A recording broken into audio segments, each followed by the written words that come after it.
Sean bienvenidos, hermanos que nos acompañan, y sean bienvenidos, hermanos que están a la distancia. Vamos a continuar con nuestro estudio. Vayan conmigo a la primera carta de Pedro.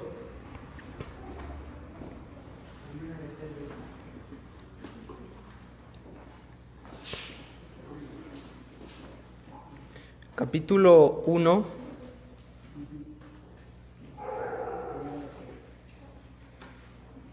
Verso 13 al 16. Voy a leer yo el primero, después ustedes, nos unimos en el 16.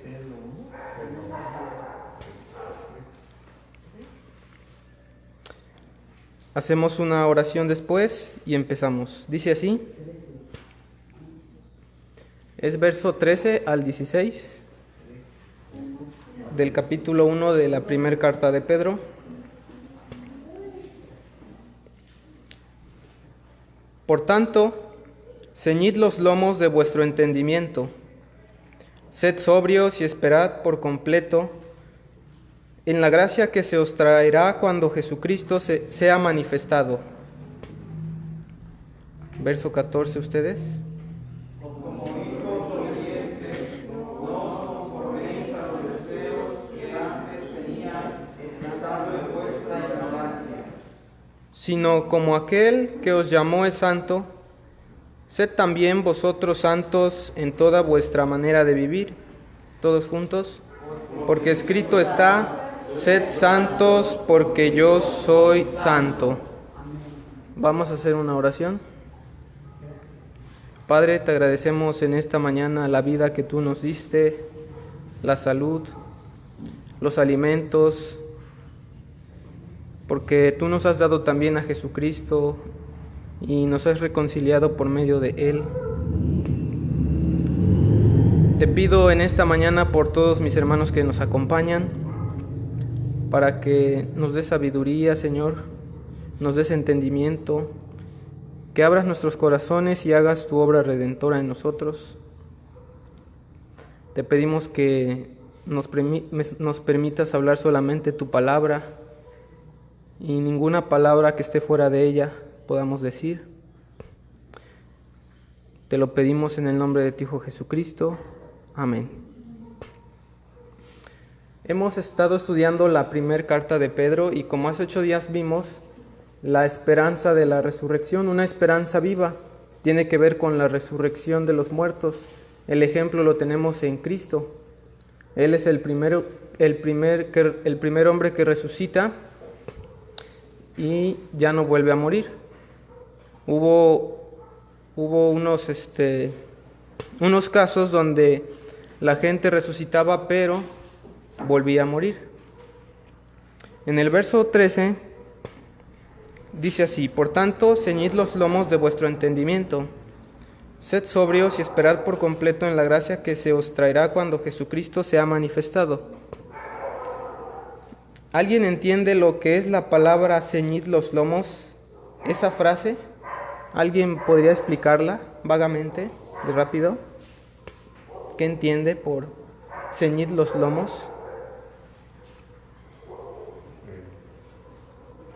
pues era la idea de colocarse un cinto para ajugarse toda la vestimenta que portaba un hombre en aquellos días. Así es. ¿Alguien más tiene un punto de vista diferente? Bueno, básicamente esa es la idea, ¿no? Tenía que ver con cuando los judíos iban a realizar una acción, se apretaban sus vestiduras. De hecho, hay una traducción que dice diferente, creo que es la de las Américas. ¿La puede leer, hermano? ¿No la trae? Ok, ¿alguien más trae otra versión diferente a la de nosotros? Dice, por eso dispónganse para actuar con inteligencia. Dispónganse para actuar con inteligencia. Tengan dominio propio. Pongan su esperanza completamente en la gracia que se les dará cuando se revele Jesucristo. Bueno, esa es la idea, de estar listos, que nuestro entendimiento esté listo. Sed sobrios. Esta idea tiene que ver con con el vino. Si van a Efesios conmigo.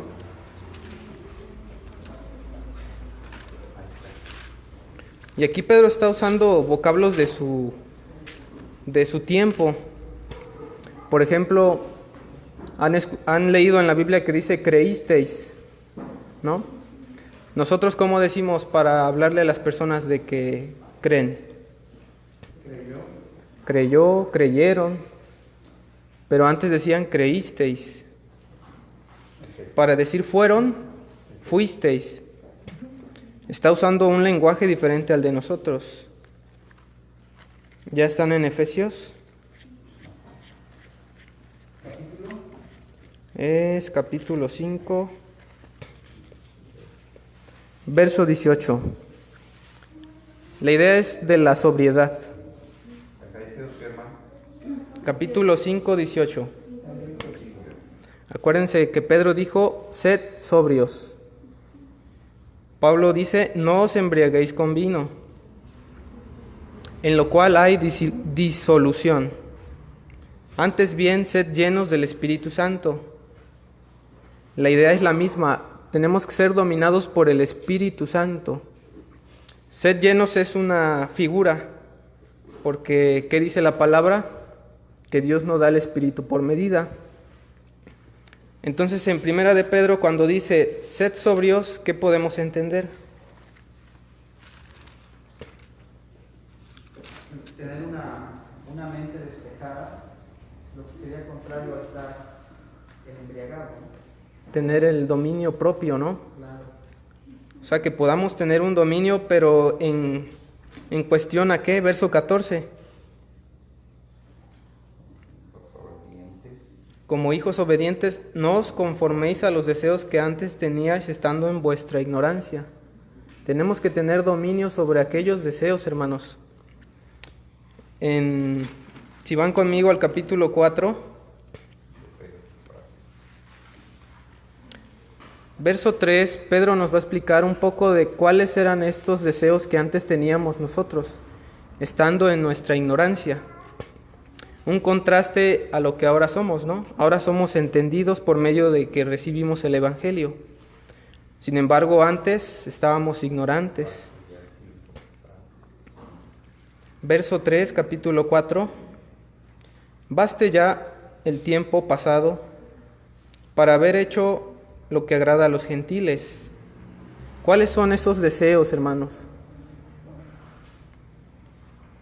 Lascivias, concupiscencias, embriagueces, orgías, disipación y abominaciones, idolatrías. Esos son los deseos que antes nosotros teníamos. Ahora, en el capítulo 2, verso 11,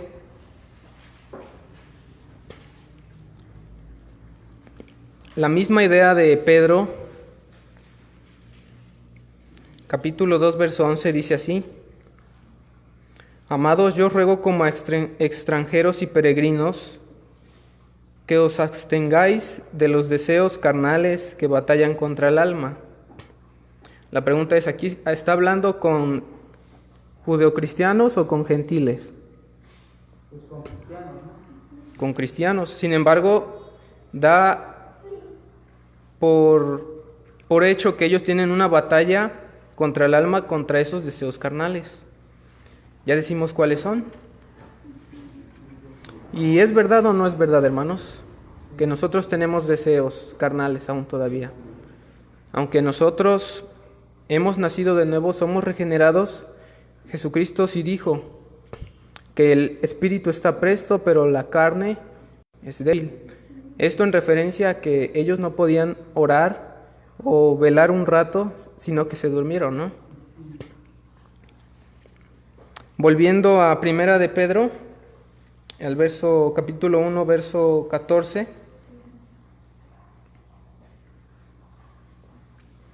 Aquí nos da el cómo podemos ceñir vuestro entendimiento, cómo podemos tener dominio propio.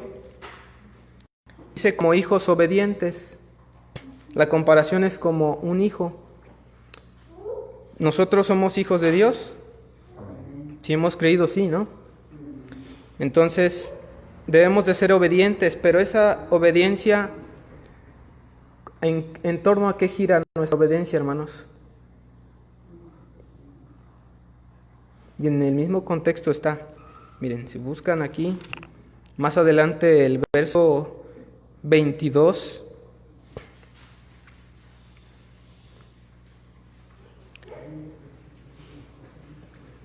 dice, habiendo purificado vuestras almas. Es una metonimia de la regeneración, de la obra redentora que hizo Jesús. Segundo dice, por la obediencia, ¿a qué, hermanos? ¿A las obras? ¿A portarnos bien? Por la obediencia a la verdad. Si leemos más abajo, dice en el 23, siendo renacidos, es la misma idea de purificar vuestras almas, no de simiente corruptible, sino de incorruptible. ¿Por qué somos renacidos? Por la palabra de Dios. Por la palabra de Dios que vive y permanece para siempre. Es la misma idea de la obediencia a la verdad. La verdad es igual a ¿qué? A la palabra que de Dios, ¿no? Sigue diciendo el 24, toda carne es como hierba, y toda la gloria del hombre como flor de la hierba.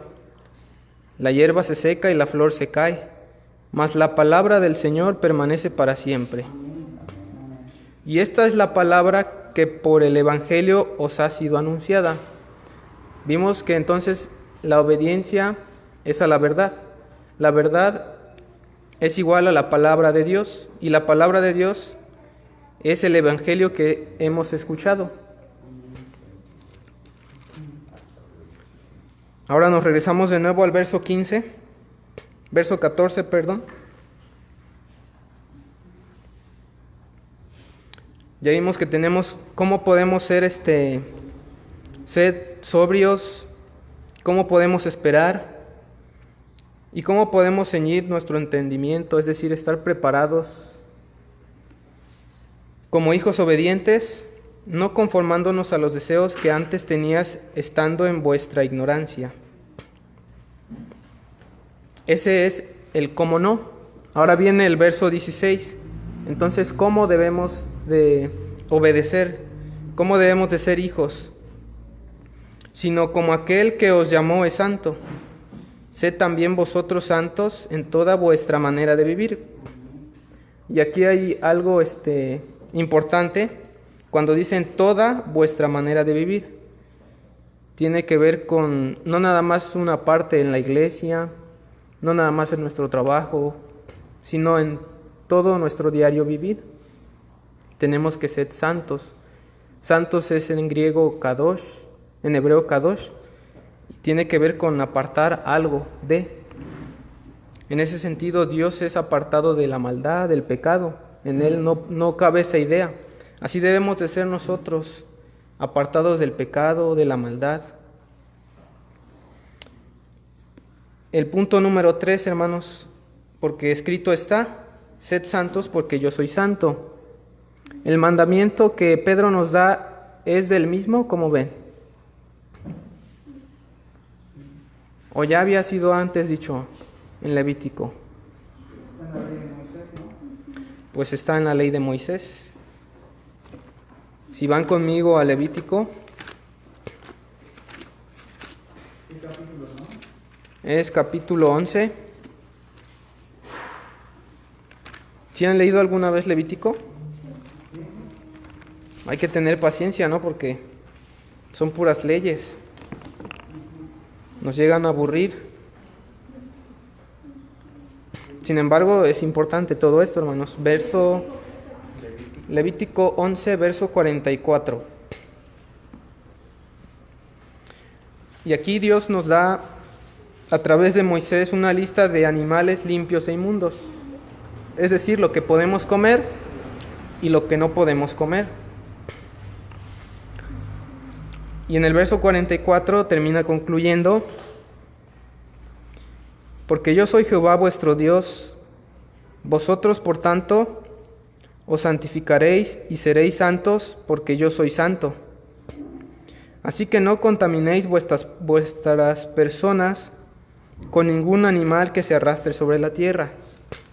Sigue diciendo el 45. Porque yo soy Jehová, que os hago subir de la tierra de Egipto para ser vuestro Dios. Seréis pues santos, porque yo soy santo. Ahora, en el contexto inmediato, en base a qué estaba, en torno a qué giraba nuestra santidad, según Levítico 11. La comida. En la comida. Ahora, ¿Jesucristo habló sobre la comida? ¿Qué dijo él? Que no es la causa de,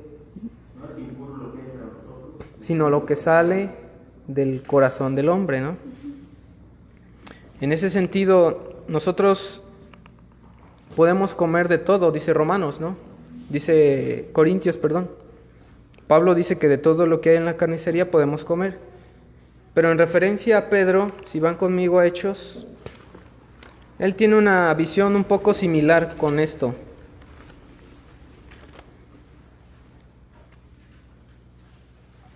Y acuérdense que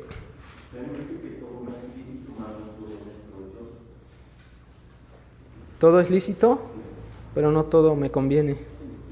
A ver, es Hechos 10.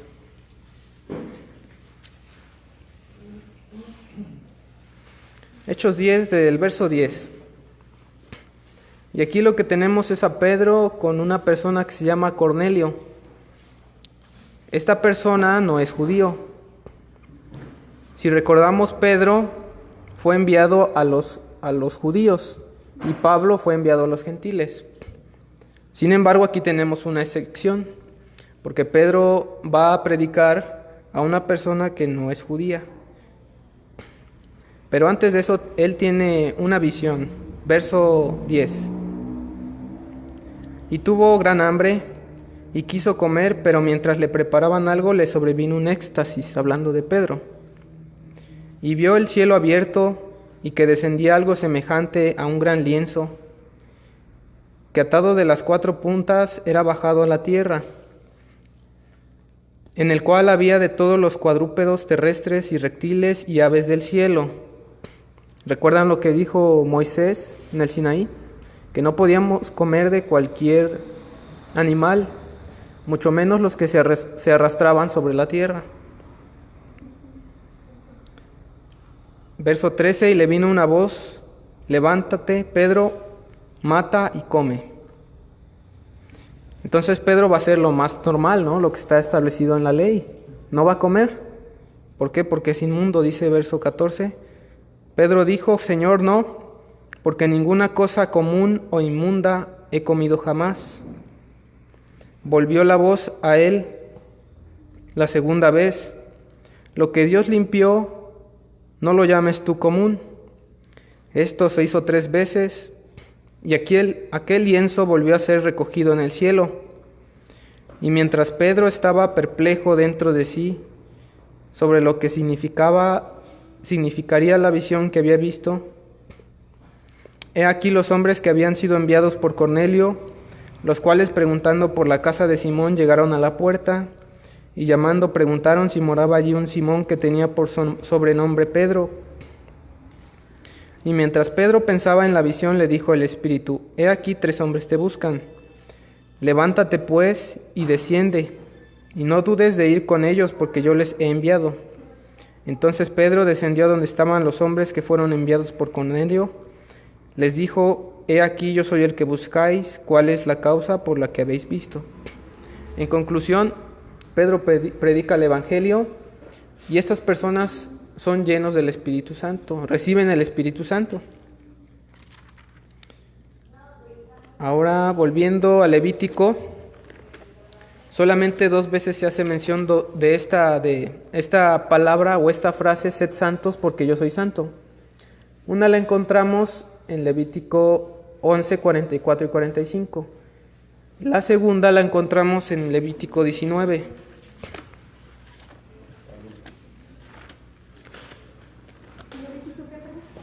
Levítico 19. ¿Y alguien sabe por qué se le puso Levítico a este libro? Por los levitas, ¿no? Aquí se les da la instrucción de cómo debían de ellos dirigirse en el pueblo de Dios. Porque recordamos que Aarón y a sus hijos fue el ministerio del sacerdocio y después fue ¿para quién? Para los levitas, ¿no? Es Levítico 19, verso 2. Bueno, podemos leer desde el 1. Habló Jehová a Moisés diciendo: habla a toda la congregación de los hijos de Israel, y diles: santos seréis, porque santo soy yo, Jehová vuestro Dios. Y de aquí en adelante nos va a dar una lista, hermanos, pero ya no de cosas, sino más bien de cómo conducirnos, de cómo comportarnos como pueblo de Dios. Podemos leer algunas pocas, por ejemplo, verso 3. Cada uno temerá a su madre y a su padre, y mis días de reposo guardaréis. Yo Jehová vuestro Dios. No os volveréis a los ídolos, ni haréis para vosotros dioses de fundición.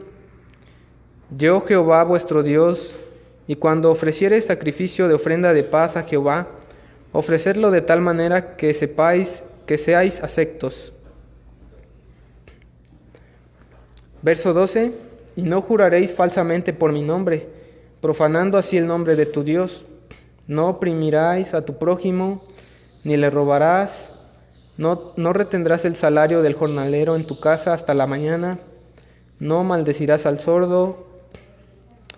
No harás injusticia en el juicio, ni favoreciendo al pobre, ni complaciendo al grande. Con justicia juzgarás a tu prójimo. Verso 18, a ver si se acuerdan quién dijo estas palabras. No te vengarás ni guardarás rencor a los hijos de tu pueblo, sino amarás a tu prójimo como a ti mismo. Yo Jehová. ¿Recuerdan quién dijo estas palabras también? Citando, pues claro está, la ley de Moisés, Cristo, ¿no? Cuando nos da el sermón nos dice que en esto se resumen la ley y los profetas. Amarás al Señor como a ti mismo, con todas tus fuerzas, con toda tu alma y con todo tu ser, y a tu prójimo como a ti mismo. Bueno, en Levítico 11 tiene que ver con la comida, hermanos. Una santidad por medio de la comida. En Levítico 19 tiene que ver una santidad en torno a cómo conducirnos como pueblo de Dios. Regresando a Primera de Pedro, ya dijimos que nuestra santidad no está girando en torno a nuestras obras, sino en la obediencia a la verdad. Pregunta: ¿por qué somos salvos? Por fe. Efesios 2:8, ¿no? Porque por gracia sois salvos por medio de la fe, y esto no es de ustedes, pues es un don de Dios, no por obras para que nadie se gloríe, porque hechura suya somos, creados en Cristo Jesús, preparados de antemano para buenas obras. Sin embargo, Santiago sí dice que nosotros, los que estamos en la grey, ¿cómo manifestamos que somos salvos? Santiago dice que la fe sin obras es muerta. Sin embargo, a veces no lo entendemos y lo malinterpretamos y queremos hacer obras para ganarnos esa salvación. La pregunta es en qué aspecto está hablando Santiago, ¿no? Pues más bien que una fe genuina tiene como fruto obras. Uh-huh. Y nosotros evidenciamos eso como Jesucristo dijo, ¿no? Que un árbol bueno no puede dar frutos malos, sino que por los frutos conoceremos a las personas. No, también si hemos creído, porque primeramente es eso. Claro. Si ya hemos sido salvos, pues ya no premeditamos obras, ya no pensando en hacer obras, sino que las obras se vienen haciendo y planeadas. Claro. Porque en nuestro corazón habita el Espíritu Santo y hay fruto del Espíritu Santo. Ajá. Claro, es lo que dice el hermano Rafa. Nosotros producimos esas obras espontáneamente, sin querer, por así decirlo. Ahora, si regresamos a Pedro de nuevo.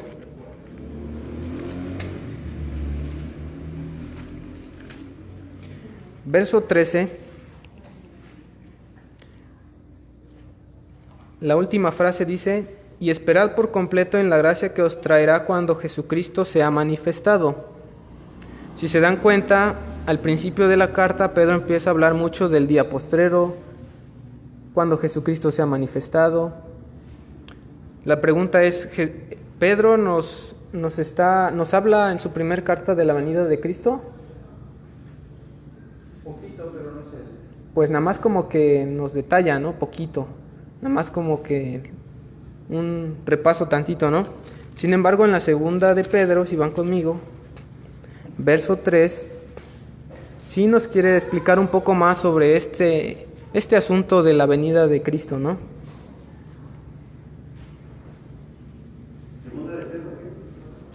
Capítulo 3, verso 7. Acuérdense, estamos hablando de la venida de Cristo, porque Pedro en sus cartas, en la primera carta empieza diciendo cuando Jesucristo se ha manifestado, en los tiempos postreros. Pero en la segunda de Pedro nos da una enseñanza un poco más plena.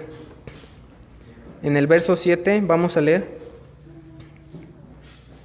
pero los cielos y la tierra que existen ahora, es decir, donde estamos ahorita viviendo, este universo, están reservados por la misma palabra, guardados para el fuego en el día del juicio y de la perdición de los hombres impíos. Mas, oh amados, no ignoréis esto, que para con el Señor un día es como 1000 años y 1000 años como un día. Es decir, para Dios no existe el tiempo.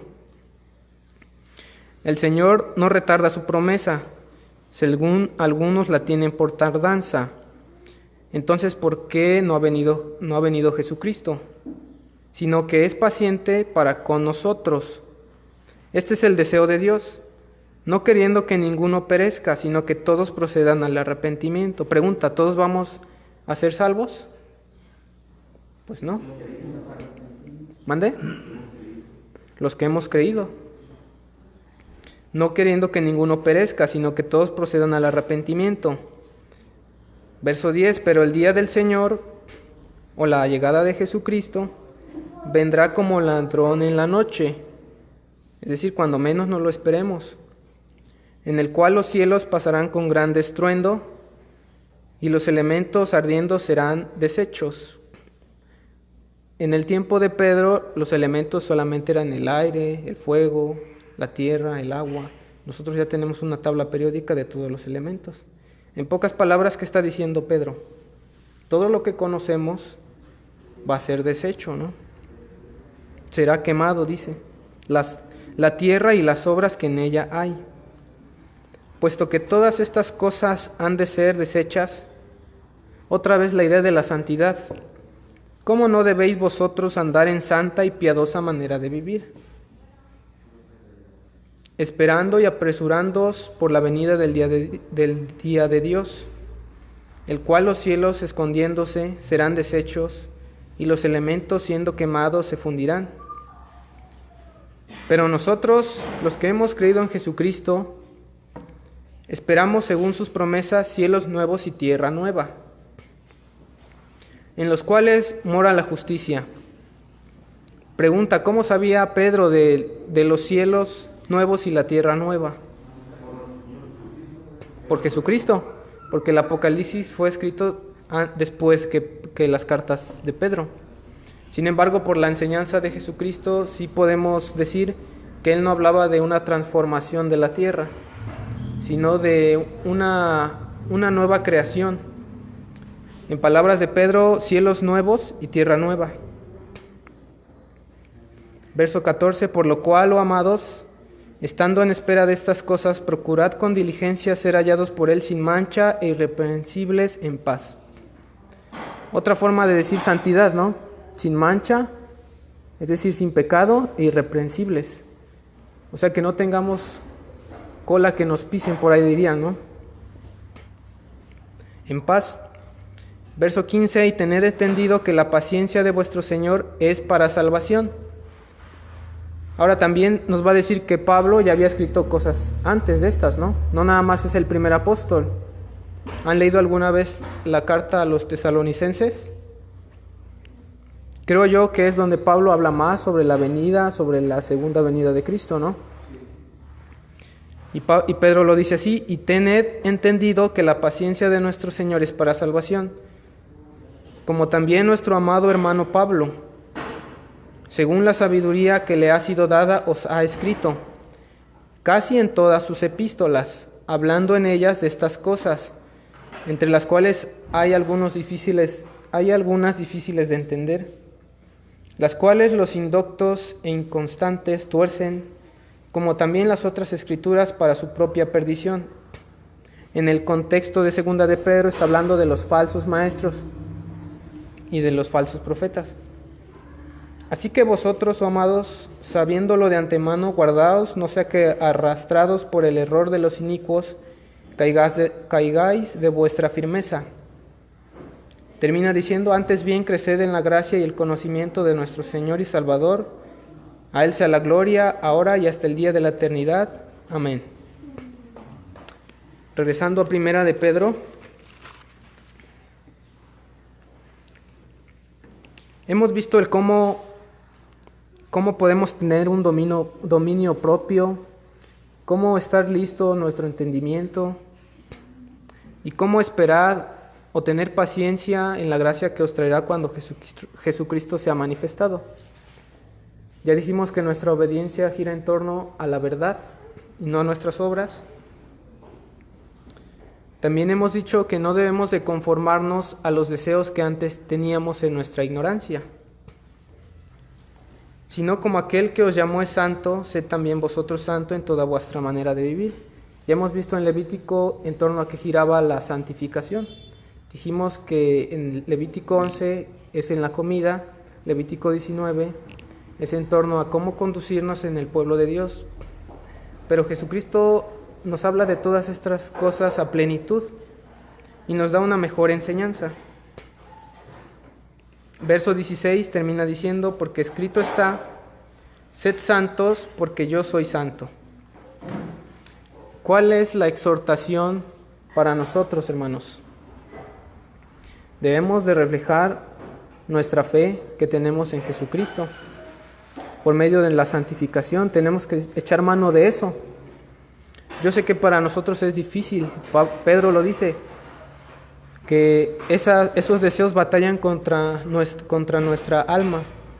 Nosotros deseamos el bien, pero a veces hacemos cosas diferentes. Ahora, en Romanos se nos explica un poco de esto, pero a veces es mal interpretado.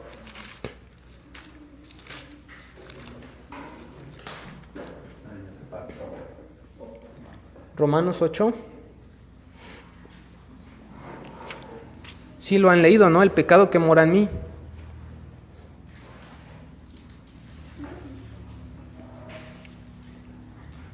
Es Romanos 7, verso 7. Hablando de los deseos que batallan contra el alma. Miren, Pablo dice: ¿qué diremos pues? ¿La ley es pecado? En ninguna manera. Pero yo no conocí el pecado sino por la ley, porque tampoco conociera la codicia si la ley no dijera no codiciarás. Mas el pecado, tomando ocasión por el mandamiento, produjo en mí toda codicia, porque sin la ley el pecado está muerto. Y yo sin la ley vivía en un tiempo, cuando no tenía Cristo. Pero venido el mandamiento, el pecado revivió y yo morí. Y hallé que el mismo mandamiento que era para vida, a mí me resultó para muerte, porque el pecado, tomando ocasión por el mandamiento, me engañó, y por él me mató. Verso 12, de manera que la ley a la verdad es santa, y el mandamiento santo, justo y bueno. Luego lo que es bueno, ¿vino a ser muerte para mí? En ninguna manera. Sino que el pecado, para mostrarse pecado, produjo en mí la muerte por medio de lo que es bueno, a fin de que por el mandamiento el pecado llegase a ser sobremanera pecaminoso. Para entender un poco esto, hermanos, recuerdan que todo el que hace pecado es reo de muerte, ¿no? Y la paga del pecado es la muerte. Había dos leyes en el Antiguo Testamento, según Pablo: la ley del pecado y la ley de la muerte. Ya dijimos que el pecado produce la muerte. tiene que ver con una muerte espiritual y también con una muerte terrenal, porque a partir de la desobediencia los hombres empiezan a morir. Verso 14, porque sabemos que la ley es espiritual, mas yo soy carnal, vendido al pecado. Porque lo que hago no lo entiendo, pues no hago lo que quiero, sino lo que aborrezco, eso hago. Y pareciera que aquí Pablo nos está relatando su vida de cristiano, ¿no? Y si lo que no quiero, eso hago, apruebo que la ley es buena. Verso 17, de manera que ya no soy yo quien hace aquello, sino el pecado que mora en mí. Y yo sé que en mí esto es, en mi carne, no mora el bien, porque el querer el bien está en mí, pero no el hacerlo. Porque no hago el bien que quiero, sino el mal que no quiero, eso hago. Y si hago lo que no quiero, ya no lo hago yo, sino el pecado que mora en mí. Así que, queriendo yo hacer el bien, hallo esta ley, que el mal está en mí. Verso 24, miserable de mí, ¿quién me librará de este cuerpo de muerte? Como si no existiera algo que nos librara, ¿no?, del pecado. Gracias doy, esta es la respuesta, hermanos, verso 25, gracias doy a Dios por Jesucristo, Señor nuestro. Así que yo mismo con la mente sirvo a la ley de Dios, mas con la carne a la ley del pecado. Capítulo 8, verso 1, ahora pues, ninguna condenación hay para los que están en Cristo Jesús, es decir, los que hemos creído en Cristo. Los que no andan conforme a la carne. Esa carne es la potestad del pecado. No tiene que ver con nuestro cuerpo físico, sino conforme al Espíritu. Verso 2, porque la ley del Espíritu de vida en Cristo Jesús me ha librado de la ley del pecado y de la muerte. De modo que Pablo está hablando antes cómo era su vida sin Cristo, pero en capítulo 8, verso 2, nos está diciendo que ahora él ha sido librado por medio de la ley de vida en Cristo Jesús. Entonces, ¿cómo tenemos que entender primera de Pedro? Cuando Pedro dice que no os conforméis a los deseos que batallan contra el alma. Sí tiene que ver con esta idea, hermanos, de que nosotros sí somos santos por medio de Jesús, por imputación. No porque nosotros nos hayamos ganado la justicia, sino que Él la ganó por nosotros en su muerte. Sin embargo, nosotros, si queremos, podemos pecar, pero Dios nos ha dado ese dominio propio para que nosotros podamos en la tentación salir victoriosos. Pues vamos a hacer una oración y vamos a continuar con lo que sigue del culto. Padre, te agradecemos en esta hora por tu palabra. Te pedimos que nos ayudes a prepararnos cada día más, no solo a mí, sino también a mis hermanos, Señor. Te ruego por sus necesidades físicas, económicas, que si alguien no ha creído en Jesucristo aún, que sea este el tiempo, Señor, para que Cristo pueda venir a él, el Espíritu Santo pueda morar en él. Te pedimos por los niños de esta congregación para que ellos también puedan crecer en el conocimiento y la gracia. Todo lo pedimos bajo el nombre poderoso de Jesucristo. Amén.